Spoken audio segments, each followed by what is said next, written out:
Good afternoon. I'm Kasturi. And I'm Vineet. We're going to speak about a few areas that we are interested in that helped us frame a research statement for this project. Let's go through these first. We came across this image by Suzanne Moxie that we found very interesting. What we find interesting is that it's not a house in complete ruins, but one that is in this process of change. The trees are breaking through the floorboard of the house and is sort of in the process of overtaking the structure, and the structure is trying to hold its ground. There is this subtle tension between the green and the house, between nature and the man made structure, a kind of tug of war between the two. Speaking about the context of Governor's Island, this tension between the two starts turning into ambiguity. Governor's Island is a landmass that has undergone successive transformations over the years.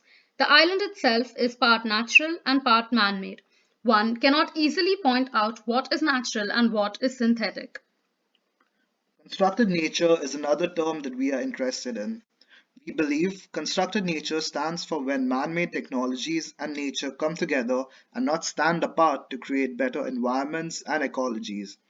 This project by RNC resonates our interest. The architects are effectively using synthetic systems and materials, a bulbous glass object, to create a microclimate that aids the growth of ferns. Materials of the Anthropocene stems from our fall research, and we feel that this perfectly falls within our narrative of ambiguity between the man made and the natural. An example of this is plastic agglomerate, where plastic melts and fuses with these natural materials, such as stone, fragments, sand, etc., resulting in a plastic rock hybrid. The new formed material is part natural and part synthetic, but one can't tell apart which is which. These images reflect our material experimentations in fall, which involved physical casting and digital manipulations. These became a studio baseline for design development in the spring. Large quantities of the old granite seawall lie across Governor's Island.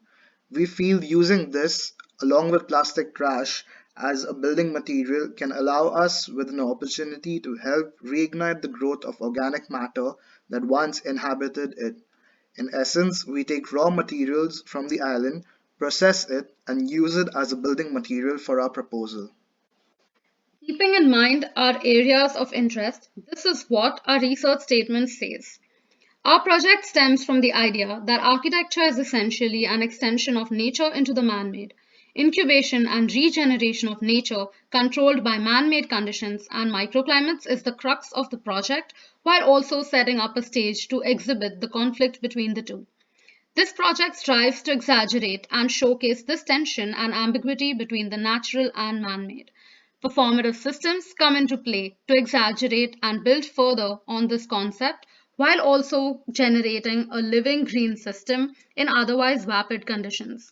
We question what constitutes nature today with respect to the Anthropocene. Moving on to the design intent, we see the insertion as a prototype that acts as a circulation and services core for the house while also creating new spaces. The cassette like insertion is planned in a way so as to have minimum impact on the existing layout of the house. The current function of the house, being an exhibition gallery, takes the spotlight with the insertion acting as a backdrop, selectively revealing itself as one moves through the house. There is a constant feeling of tension between the house and the insertion, a kind of tension where the house is trying to keep the cassette insertion inside and the insertion is trying to jump out.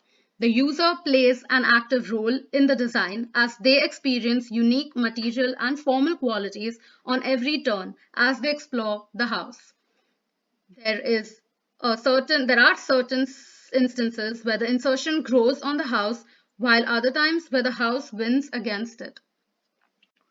Circulation is intentionally hidden between double walls, and new viewing gallery spaces have been designed between existing floors, allowing the user to experience the same house from new and unique vantage points. The insertion pierces through the entire existing house, connecting the old spaces, which are now used as exhibition galleries, to the new viewing galleries jutting out of the insertion. Tension between the existing house and the insertion comes through via the user experiencing compressive and expansive spaces as he or she moves through the house. The axonometric drawing on the left gives you an idea of the compressive qualities of the space within the insertion in contrast to the expansive qualities of the house. The collage on the right shows how the insertion selectively reveals itself in each gallery and is never fully experienced by the user as a whole.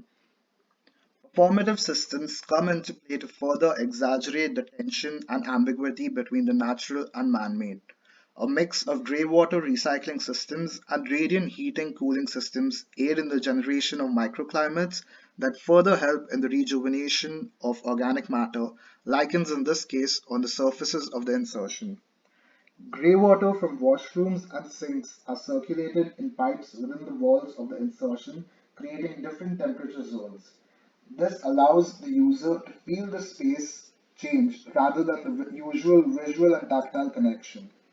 A drip and pray system keeps the parts of the walls moist, providing dampness for the growth of lichens. Excess water is stored in water catchment pouches on the wall surfaces and enhances the tactility of the otherwise geological texture. The lichens, being a natural element, grow on the walls of the insertion only because it is in an enclosed and a controlled environment. Moreover, the changing colors phenomena of the lichens, which is a natural process, is accelerated by technology, thus blurring the lines between natural and man-made. The growth of lichens and water catchment pouches help further dramatize and bring to the forefront the concept of a living wall. These not only act as ways to improve the performance of the house, but also engage the user in a dialogue about what constitutes nature today in the age of Anthropocene. With this, we come to the end of our presentation and we can move on to the Miro boards.